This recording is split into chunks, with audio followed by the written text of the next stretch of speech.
يا أيها الذين آمنوا إذا قيل لكم تفسحوا في المجالس فافسحوا يفسح الله لكم وإذا قيل انشزوا فانشزوا يرفع الله الذين آمنوا منكم والذين أوتوا العلم درجات والله بما تعملون خبير.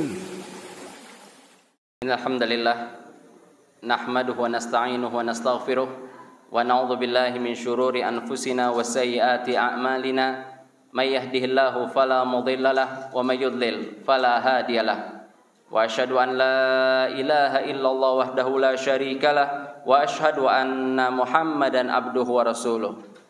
قال الله تعالى في كتابه الكريم يا أيها الذين آمنوا اتقوا الله حق تقاته ولا تموتن إلا وأنتم مسلمون. وقال من قائل يا أيها الناس اتقوا ربكم الذي خلقكم من نفس واحدة وخلق منها زوجها وبث منهما رجالا كثيرا ونساء واتقوا الله الذي تساءلون به والأرحام إن الله كان عليكم رقيبا. وقال أيضا يا أيها الذين آمنوا اتقوا الله وقولوا قولا سديدا يصلح لكم أعمالكم ويغفر لكم ذنوبكم ومن يطع الله ورسوله فقد فاز فوزا عظيما. أما بعد. Para hadirin jamaah Masjid Al-Istiqomah yang dimuliakan Allah Subhanahu wa taala, pada pertemuan yang lalu kita telah membahas sifat yang pertama dari sifat orang-orang yang beriman kepada Allah Subhanahu wa taala yang akan mewariskan Al-Firdaus, yang akan mewariskan surganya Allah Subhanahu wa taala. Di dalam surat Al-Mu'minun ini Allah Subhanahu wa taala berfirman, qad aflahal mu'minun, sungguh telah beruntung orang-orang yang beriman kepada Allah Subhanahu wa taala, alladzina hum fi salatihim khashi'un, yaitu mereka orang-orang yang khusyuk di dalam salat mereka, walladzina hum anil lagwi mu'ridun, yang kedua mereka adalah orang-orang yang berpaling dari perbuatan yang sia-sia, dari perbuatan lagwu mereka itu berpaling. Yang ketiga walladzina hum lizzakati fa'ilun, dan mereka adalah orang-orang yang menunaikan zakat mereka. Ya. Pada pertemuan yang lalu kita telah membahas sifat yang pertama, yaitu tentang permasalahan khusyuk di dalam salat. Ya. Kemudian kalau kita perhatikan di ayat sifat yang ketiga, yaitu tentang permasalahan zakat. Orang-orang beriman menunaikan zakat. Namun di kesempatan ini, ya kalau kita lihat di banyak ayat-ayat yang lain, Allah Subhanahu wa taala selalu mendampingkan antara salat dengan zakat. Wa aqimus salata wa atuz zakah, dirikanlah salat dan tunaikanlah zakat. Ya, direndengkan oleh Allah Subhanahu wa taala. Namun dalam surat Al-Mu'minun ini Allah Subhanahu wa taala memisah keduanya. Allah Subhanahu wa taala memisah keduanya dengan firman Allah Subhanahu wa taala, walladzina hum anil lagwi mu'ridun, mereka adalah orang-orang yang berpaling dari perbuatan laghu, perbuatan yang sia-sia. Ya, berarti kenapa Allah Subhanahu wa taala memisahkan dengan sifat ini? Ya, menunjukkan akan pentingnya tentang permasalahan ini. Artinya meninggalkan sesuatu yang laghu, meninggalkan sesuatu yang sia-sia, itu merupakan perkara yang sangat penting sekali, perkara yang perlu untuk kita perhatikan. Jangan sampai salat kita tidak diterima oleh Allah Subhanahu wa taala, jangan sampai pahala zakat kita tidak diterima oleh Allah Subhanahu wa taala. Kalau kita perhatikan makna laghu di dalam bahasa Arab, ya walladzina hum anil lagwi, ya makna al-lagwi di sini dalam bahasa Arab yutlaqu alal kalamil ladzi la faidata fihi. Ya, dimutlakan, diumumkan terhadap perkataan-perkataan yang tidak ada manfaatnya. Perkataan-perkataan yang tidak ada manfaatnya, walam yablugh darajatal maksiyah, namun dia belum sampai kepada derajat maksiat. Ya, perkataan-perkataan yang tidak ada manfaatnya tapi tidak menyebabkan pelakunya atau pengucapnya dia berdosa. Ini adalah definisi dari makna al-laghu. Berarti di sini kita bisa memahami ketika Allah Subhanahu wa taala berfirman, "Walladzina hum 'anil laghwi mu'ridun", mereka adalah orang-orang yang menjaga lidah mereka.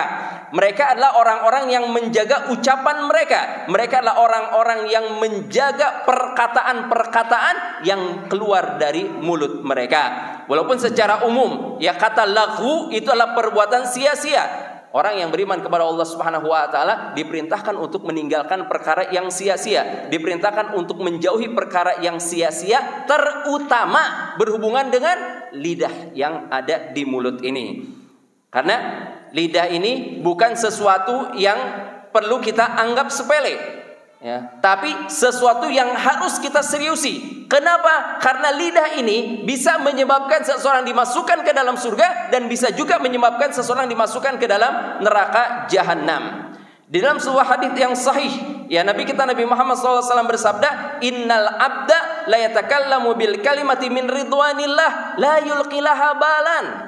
Kata Rasulullah SAW, akan ada seorang hamba yang mengatakan perkataan, mengeluarkan dari mulutnya kalimat yang merupakan kalimat yang diridhoi oleh Allah Subhanahu wa taala, la yulqilaha balan. Dia tidak terlalu memperhatikannya.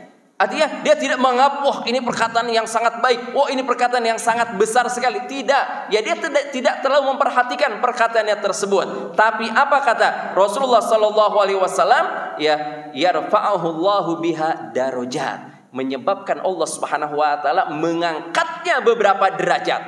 Subhanallah. Hanya dengan satu kalimat, hanya dengan satu perkataan menyebabkan derajatnya ditinggikan oleh Allah Subhanahu wa taala.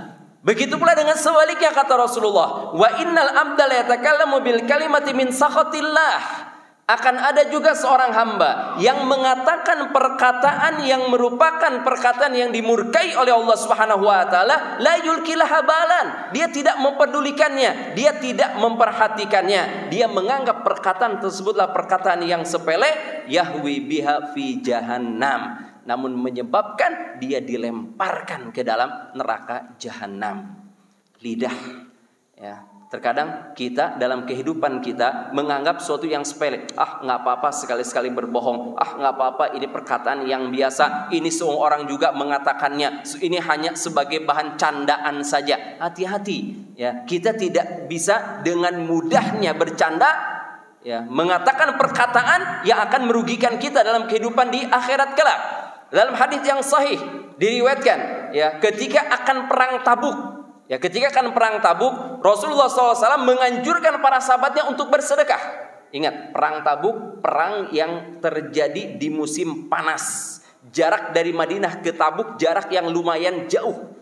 Ya, bisa kita bayangkan di Timur Tengah sana mereka bukan mengendarai bis, bukan naik tank, bukan naik kendaraan yang enak, bukan. Tapi sebagian mereka ada yang naik onta, ada yang naik keledai, ada yang naik kuda, ya, bahkan ada juga yang berjalan kaki dalam kondisi yang sangat panas sekali. Dan kalau musim panas itu adalah musim panen-panennya kurma. Artinya kurma panen hanya satu kali dalam satu tahun. Kurma satu kali dalam satu tahun panen, dan dia matangnya adalah ketika musim panas yang sangat terik sekali. Artinya dalam setiap tahun itu ada masa panas yang sangat panas sekali, yang mana masa tersebut adalah masa matangnya kurma. Ya, jadi ini sesuatu yang bertolak belakang. Ketika sedang asyik-asyiknya mereka akan memanen kurma, ini Rasulullah mengajak untuk berperang. Kemudian mereka bukan dalam keadaan lapang, bukan dalam keadaan sukses, bukan dalam keadaan kaya raya, mereka dalam keadaan susah. Makanya Rasulullah SAW menganjurkan para sahabat untuk bersedekah. Di antara orang-orang yang hadir ketika itu ada seseorang yang bernama Umair. Ya, seorang yang bernama Umair. Nah, Umair ini memiliki ayah tiri. Ayah tiri yang bernama Julas bin Suwaid. Memiliki ayah tiri yang bernama Julas bin Suwaid. Umair ini sangat bangga dengan ayah tirinya, sangat senang dengan ayah tirinya. Kenapa? Karena ayah tirinya orang yang baik. Orang yang baik, orang yang dermawan, orang yang suka membantu, orang yang ramah, ya, sehingga menjadikan Umair benar-benar dekat, benar-benar menyenangi, menyukai ayah tirinya tersebut. Ketika Umar mendengarkan Rasulullah memerintahkan agar kaum muslimin mengumpulkan harta zakat, maka Umar pulang ke rumahnya dan meminta kepada ayah tirinya, mengabarkan informasi tersebut kepada ayah tirinya, dengan harapan ayah tirinya mengeluarkan harta yang dia miliki untuk keperluan jihad di jalan Allah Subhanahu wa taala. Tapi apa yang didengar oleh Umar? Ya, kata ayah tirinya tersebut, kata Julas, mengatakan, in kana Muhammad alal haq fa innana hamir. Ya, kalau seandainya Muhammad itu di atas kebenaran, maka sesungguhnya kita ini adalah keledai. Subhanallah. Ya, kita tahu keledai itu kan dipekerjakan. Keledai bekerja. Ya, ketika hasil yang didapat dari keledai, ya, dia menghasilkan sesuatu, menghasilkan harta. Hartanya untuk siapa? Hartanya untuk majikannya. Jadi seolah-olah kata Julas, kalau seandainya Nabi Muhammad itu benar, maka kita ini tidak bedanya seperti keledai yang disuruh untuk bekerja, menghasilkan, tapi yang menikmati adalah tuannya, yang menikmati adalah majikannya. Jadi seolah-olah kata Julas, ya kita capek-capek bekerja, capek-capek mengumpulkan harta, enak saja Muhammad ingin meminta harta yang sudah kita kumpulkan. Subhanallah. Ingat, Julas hanya mengatakan apa? Kata Julas, in kana Muhammad alal haq. Kalau seandainya Muhammad itu berada di atas kebenaran, fa innana hamir. Maka kami ini tidak ada bedanya seperti keledai. Ya, kami adalah keledai. Perkataan yang pendek. Maka ketika Umar mendengar perkataan ini, Umar menjadi bersedih. Ya, kata Umar, wahai paman, tadinya engkau adalah orang yang sangat aku cintai setelah Rasulullah SAW, tapi setelah mendengar perkataan ini, aku menjadi tidak simpati kepadamu, wahai paman. Maka Umar pergi kepada Rasulullah dan menceritakan apa yang dikatakan oleh ayah tirinya tersebut. Maka Julas pun dipanggil oleh Rasulullah SAW. Ketika berada di hadapan Rasulullah, apa yang dikatakan Julas? Julas mengakui, tidak, demi Allah, ya Rasulullah, aku tidak mengatakan perkataan seperti itu. Itu hanya kesalahan pendengaran seorang anak muda saja. Ya, seorang anak kemarin saja salah dalam mendengarkannya, ya Rasulullah. Bersumpah. Maka Nabi tidak bisa mengetahui siapa yang benar nih. Umarkah yang benar ataukah Julas ya yang benar? Sampai Allah Subhanahu wa taala menurunkan firman, yahlifuna billahi ma qalu. Dia bersumpah. Ya, mereka bersumpah atas nama Allah.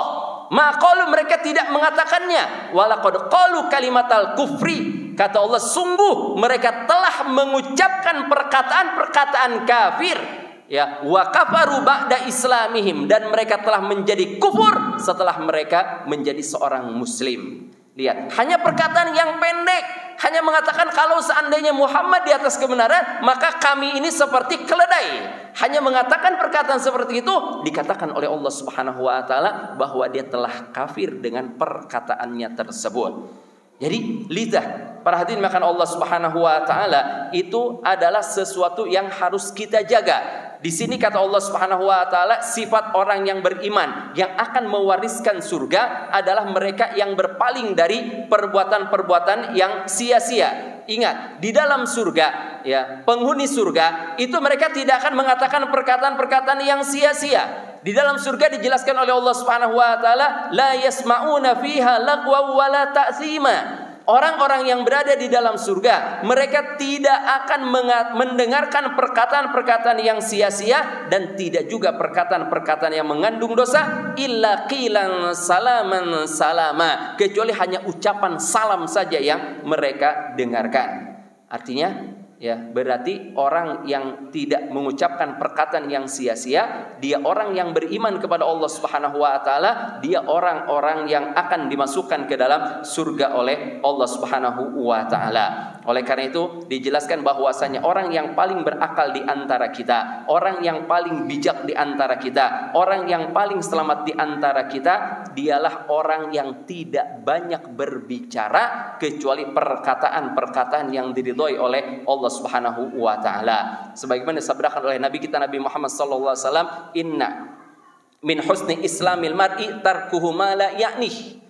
Ya, termasuk dari kebaikan Islam seseorang meninggalkan sesuatu yang tidak bermanfaat untuknya. Dalam riwayat yang lain Nabi bersabda, man kana yu'minu billahi wal yaumil akhir falyaqul khairan aw liyasmut. Barang siapa yang beriman kepada Allah Subhanahu wa taala dan hari akhir, hendaklah dia mengatakan perkataan yang baik atau hendaklah dia diam. Lidah terkadang menyebabkan pahala yang sudah kita kumpulkan, kita bagi-bagikan kepada orang lain. Kapan itu terjadi? Ketika kita membicarakan orang lain, ketika kita menyudutkan orang lain, ketika kita mencela orang lain. Nah, saat itulah kita sedang membagi-bagikan pahala yang sudah kita kumpulkan. Mungkin kita melaksanakan sholat, mendapatkan pahala dari Allah. Kita berpuasa, mendapatkan pahala. Membaca Al-Quran, dapat pahala. Sedekah, dapat pahala. Berzikir, dapat pahala. Kebaikan-kebaikan kita kumpulkan. Namun ingat, ada orang-orang yang sudah mengumpulkan kebaikan tersebut, dia bagi-bagikan dengan cuma-cuma kepada orang-orang. Dia bagikan dengan cuma-cuma kepada orang-orang. Tentunya kita tidak akan pernah ridho. Kalau kita punya uang di kantong kita, ada orang yang mengambil uang kita, kita ridho nggak? Kita nggak akan merasa ridho. Tapi tidak sedikit dari kaum muslimin yang sudah mengamalkan amalan-amalan kebaikan, mengumpulkan pahala, pahalanya diobral oleh dia. Disebabkan oleh apa? Disebabkan oleh lidahnya atau disebabkan oleh perbuatan sia-sia yang dia lakukan. Mungkin secara tidak langsung dia tidak berbicara, secara tidak langsung dia tidak menyudutkan orang, tapi melalui apa? Melalui tangannya. Dia punya gadget, dia punya sosial media, dia punya Instagram, dia punya WhatsApp, dia mungkin punya Facebook dan lain sebagainya. Dengan itulah dia berbuat perkara yang sia-sia. Ketika ada seseorang yang mengejek orang lain, ikut tertawa, ikut mengejek, ikut merendahkan, ikut memojokkan, ikut menjelekan. Yang ini menyebabkan pahala kita bisa berkurang dikarenakan kita berbicara tentang kehormatan orang lain. Oleh karena itu dijelaskan bahwasanya di antara sifat hamba-hamba Allah Subhanahu wa taala, ibadur rahman, kata Allah Subhanahu wa taala, walladzina la yashhaduna zura wa idza marru bil lagwi marru kirama. Mereka adalah orang-orang yang tidak pernah bersaksi dengan persaksian yang palsu, persaksian yang bohong, dan apabila mereka melewati orang-orang yang berbuat perkara yang sia-sia, mereka lewati dengan penuh kemuliaan. Oleh karena itu, hendaklah kita ini bisa semaksimal mungkin menjauhi orang-orang yang sedang melakukan perbuatan yang sia-sia. Kita tahu misalnya ada teman-teman kita sedang kumpul, mereka membicarakan orang lain, kebiasaan mereka yang membicarakan orang lain, menghina orang lain, menertawakan orang lain, merendahkan orang lain. Maka kita, kalau merasa diri kita adalah orang yang beriman kepada Allah Subhanahu wa taala, maka hendaklah kita meninggalkannya. Ingat, kalau seandainya kita bertemu dengan orang yang membicarakan orang lain, yang terbaik apa? Kita katakan assalamualaikum kepadanya. Ya, kita cukup ucapkan assalamualaikum, kita lewat, kita tidak duduk bersama mereka. Ya, kenapa? Karena kita tahu kalau seandainya kita duduk bersama mereka, dalam posisi kita tidak bisa beramar ma'ruf nahi mungkar. Kalau kita bisa beramar ma'ruf nahi mungkar, kita bisa menegur mereka, kita bisa merubah keadaan mereka, maka itu merupakan sesuatu yang terbaik. Tapi kalau kita tidak bisa berbuat apa-apa, kita masuk ke sana, ternyata mereka membicarakan orang lain, akhirnya kita ikut mendengarkan, akhirnya kita ikut tersenyum, akhirnya kita juga ikut menambahi membicarakan orang lain.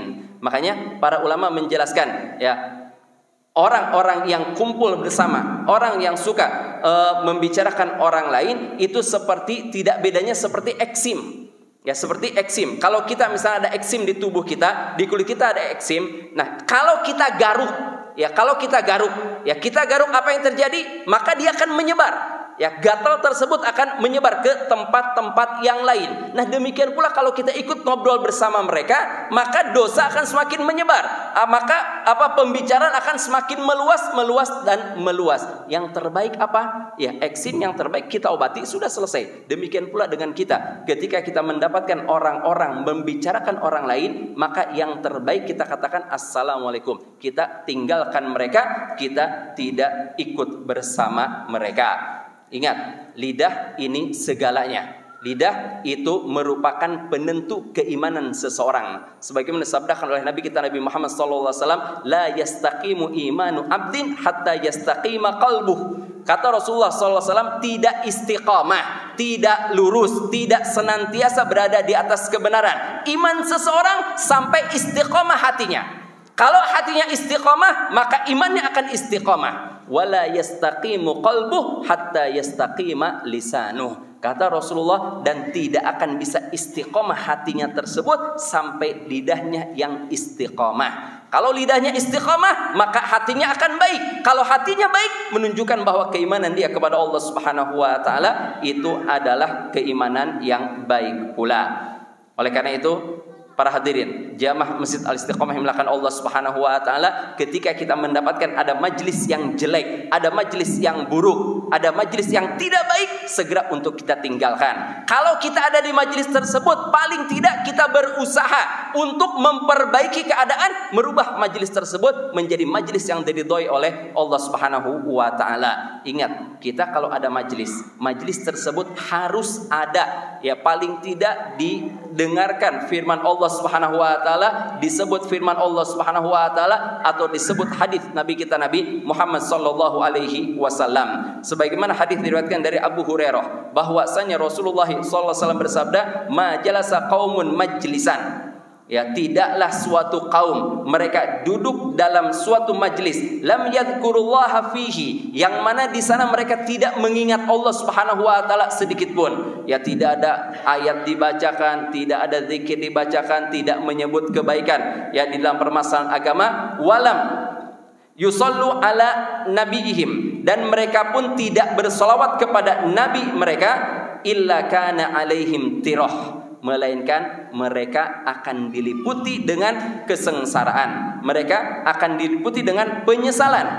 Ya, fa in syaa'a adzabahum wa in syaa'a ghafara lahum. Apabila Allah Subhanahu wa taala berkehendak, maka Allah Subhanahu wa taala akan mengadab mereka, dan apabila Allah Subhanahu wa taala berkehendak, maka Allah Subhanahu wa taala akan mengampuni dosa-dosa mereka. Kita perhatikan dalam kehidupan kita sehari-hari, berapa sering kita duduk majelis, berapa sering kita berkumpul. Majelis itu jangan hanya digambarkan majelis taklim saja, tidak. Tapi setiap kita kumpul duduk bersama-sama, maka itu dinamakan dengan majelis.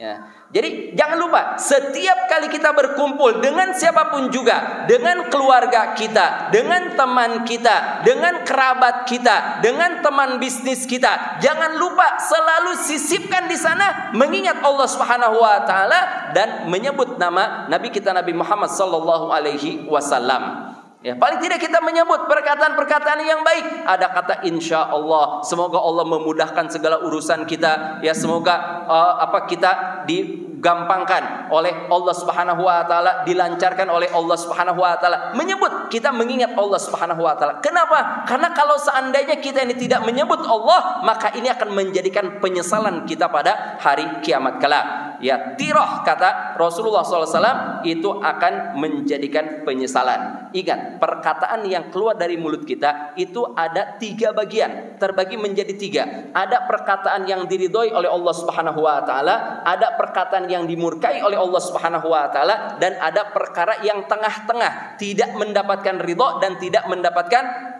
amarah dari Allah Subhanahu wa taala. Kalau perkataan yang keluar dari mulut kita itu perkataan-perkataan yang baik, maka segera kita untuk mengeluarkannya. Dan kalau seandainya perkataan yang keluar dari mulut kita atau akan keluar dari mulut kita perkataan yang mengandung amarah Allah, segera untuk kita tinggalkan. Ya, perkara yang biasa saja, perkataan yang ketiga tidak mendapatkan ridho Allah dan tidak mendapatkan amarah dari Allah Subhanahu wa taala, maka hendaklah kita berhati-hati dalam mengucapkannya. Jangan sampai kita ini keseringan ngomong sehingga menjadikan kita terjerumus di dalam kemungkaran.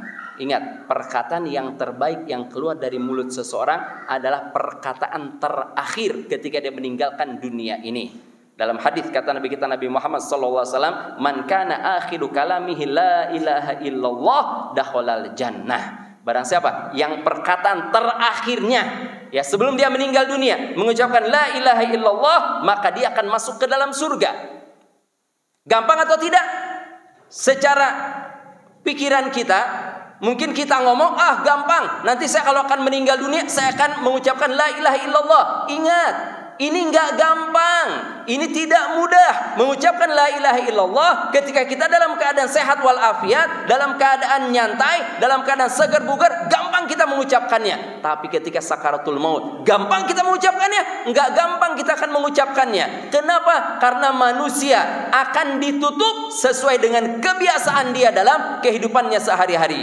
Kalau dia biasa mengatakan perkataan yang baik, kalau dia selalu membiasakan berzikir kepada Allah, maka akan dimudahkan untuk mengucapkan la ilaha illallah ketika akan meninggal dunia. Tapi kalau seandainya mulutnya selalu keluar kata-kata yang kotor, kata-kata yang tidak baik, mencela orang lain, memojokkan orang lain, ya perkataan-perkataan yang mengandung dosa, apakah mungkin kita akan mengucapkan la ilaha illallah di akhir hayat kita? Sangat kecil sekali kemungkinannya. Makanya selagi kita ini masih diberi kesempatan oleh Allah Subhanahu wa taala, usahakan agar kita ini tidak berbicara kecuali perkataan-perkataan yang baik sehingga memudahkan kita untuk mengucapkan la ilaha illallah di akhir hayat kita.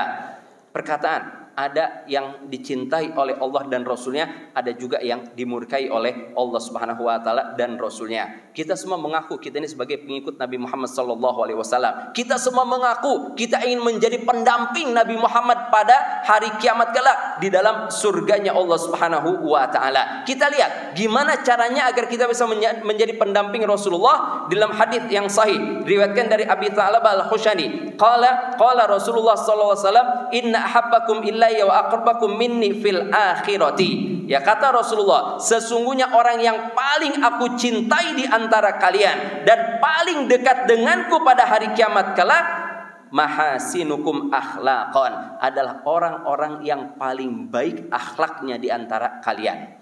Ya, kita ingin menjadi pendamping Nabi Muhammad pada hari kiamat kelak, menemani Rasulullah di surga. Kata Rasulullah, orang yang paling aku cintai, kata Rasulullah, dan paling dekat kedudukannya denganku pada hari kiamat kelak adalah orang yang paling baik akhlaknya. Wa inna abghadakum ilayya, dan orang yang paling aku benci dan paling jauh kedudukannya dariku di akhirat kelak adalah orang yang paling buruk perkataan, paling buruk akhlaknya. Paling buruk akhlaknya as-satharuna al-mutafaihiquna al-mutasyaddiqun.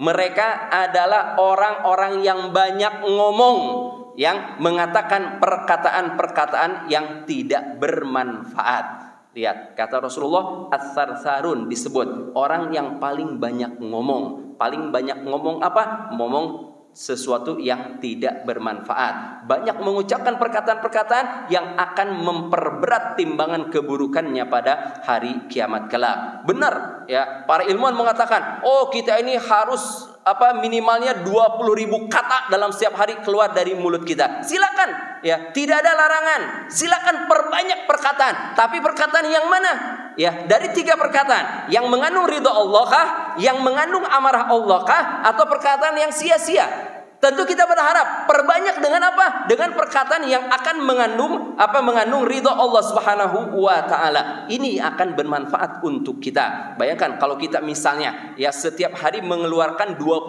kata dari mulut kita. 18.000 katanya adalah baca Al-Qur'anul Karim, berzikir kepada Allah Subhanahu wa taala, yang memberi nasihat kepada orang lain. Maka kita akan berbahagia. Kenapa? Berarti maksimalnya atau mayoritasnya kita mengatakan perkataan-perkataan yang baik.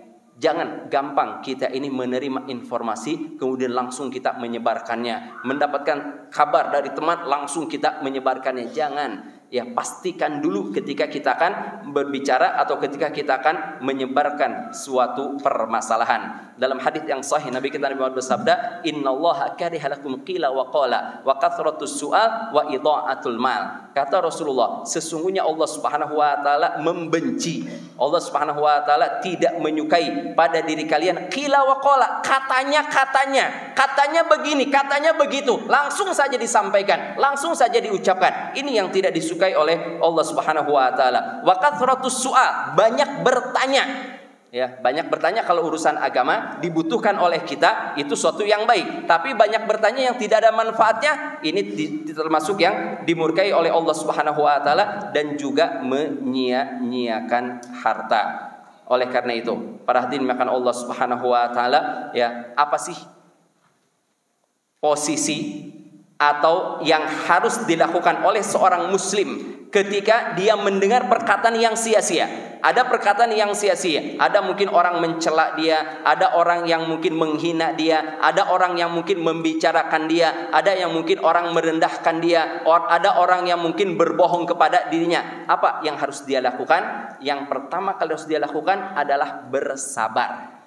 Bersabar, ya. Bukan berarti ketika ada orang mencela dibalas mencela, ketika ada orang menghina dibalas menghina, ada orang marah dibalas dengan amarah. Tidak. Seorang muslim diperintahkan oleh Allah Subhanahu wa taala dan Rasulnya untuk apa? Untuk bersabar. Dalam hadis yang sahih Nabi kita Muhammad bersabda, kata Rasulullah, "Man kawama ghaidhan," barang siapa yang menahan amarah, wa huwa yaqdiru ala an yunafidhahu, dan dia dalam kondisi mampu untuk melampiaskannya. Dia marah nih, ya, mendengar orang yang mencela dia, mencaci dia, mungkin berkata yang jelek kepada dia. Dia mampu untuk membalasnya. Kata Rasulullah, kalau dia berhasil menahan amarahnya, dalam kondisi dia mampu untuk melampiaskannya, da'ahullahu ala ru'usil khalaiq yaumal qiyamah, maka akan dipanggil oleh Allah Subhanahu wa taala di hadapan seluruh makhluk pada hari kiamat kelak, ya, hatta yukhayyiruhu fi ayyi al-huri syaa. Kemudian dia dipersilahkan oleh Allah Subhanahu wa taala, diperintahkan oleh Allah Subhanahu wa taala untuk memilih bidadari yang manapun yang dia kehendaki. Ya, jadi yang terbaik ketika ada orang berkata jelek kepada kita, mencela kita, mencaci kita, membicarakan kita, yang terbaik adalah kita bersabar untuk menghadapinya. Kemudian yang kedua yang harus kita lakukan dalam kehidupan kita, kita lakukan dalam kehidupan kita adalah memperbanyak doa kepada Allah Subhanahu wa taala agar Allah Subhanahu wa taala memperbaiki akhlak kita, agar Allah Subhanahu wa taala menjaga akhlak kita, Allah Subhanahu wa taala menjadikan kita orang yang bersabar. Kemudian yang ketiga, ya, hendaklah kita ini bertanya kepada diri kita sebelum kita berbicara. Tadi Anda jelaskan perkataan ada 3 yang mengandung ridha Allah, mengandung amarah Allah, dan perkataan yang sia-sia. Hendaklah ketika kita akan berbicara, kita tanyakan dulu kepada diri kita, ini kalau keluar dari mulut saya, ini mengandung ridha Allah ataukah mengandung amarah Allah Subhanahu wa taala? Kalau mengandung ridha Allah Subhanahu wa taala, buru-buru kita ucapkannya, dan kalau seandainya akan mengandung amarah Allah Subhanahu wa taala, segera kita beristighfar dan kita tidak jadi untuk mengucapkannya. Kemudian perkara keempat yang perlu untuk kita perhatikan, ya, ketika ada orang mengatakan perkataan yang sia-sia, tinggalkanlah segala sesuatu yang tidak bermanfaat untuk kita. Sebagaimana hadis yang tadi Anda bacakan, min husni islamil mar'i, di antara kebaikan Islam seseorang, tarkuhu ma la ya'nih, dia meninggalkan perkara-perkara yang sia-sia. Ada majlis, ada perkumpulan, ada pertemuan yang kira-kira akan merugikan kita, kita nggak perlu untuk hadir. Kalau kita diajak misalnya mereka kumpul di malam hari, ya kita tolak dengan halus, kita katakan dengan terus terang, oh mohon maaf, Anda nggak bisa hadir. Kenapa? Kalau malam hari Anda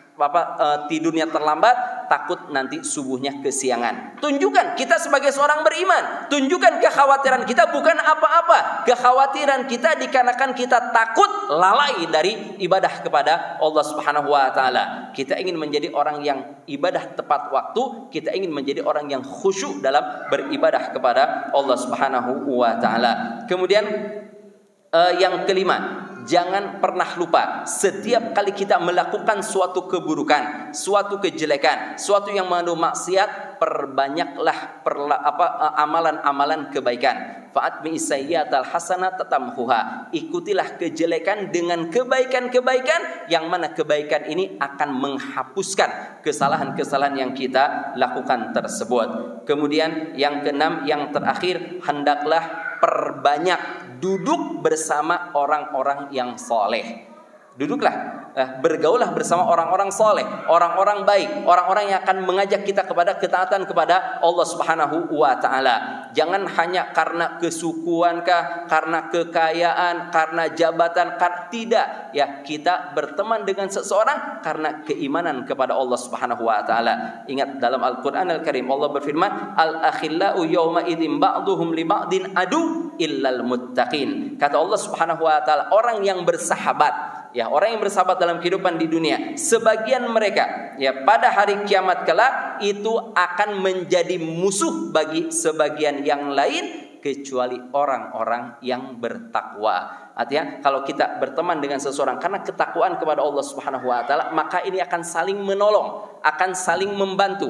Ingat ya, ketika kita ya masuk ke dalam surga, ada teman dekat kita belum terlihat di surga, maka kita akan bertanya kepada Allah Subhanahu wa taala, "Ya Allah, kami punya teman yang kami selalu kumpul, kami biasa kumpul, tapi kami belum melihatnya ya Allah."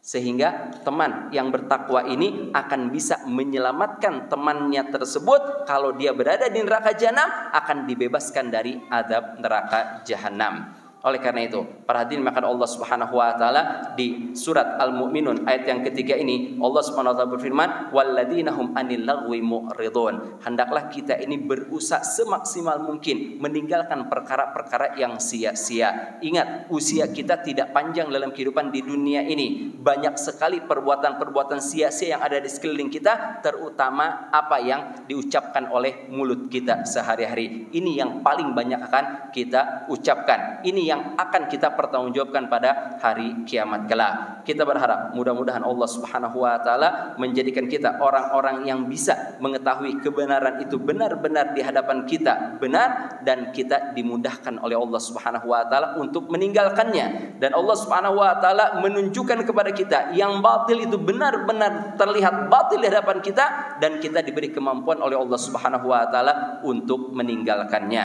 Amin ya Allah rabbal alamin. Mungkin ini apa yang bisa saya sampaikan pada kesempatan kali ini. Kurang lebih ana mohon maaf. Wallahu a'lam bissawab. Subhanakallahumma bihamdika asyhadu an la ilaha illa anta astaghfiruka wa atubu ilaik. Wassalamualaikum warahmatullahi wabarakatuh.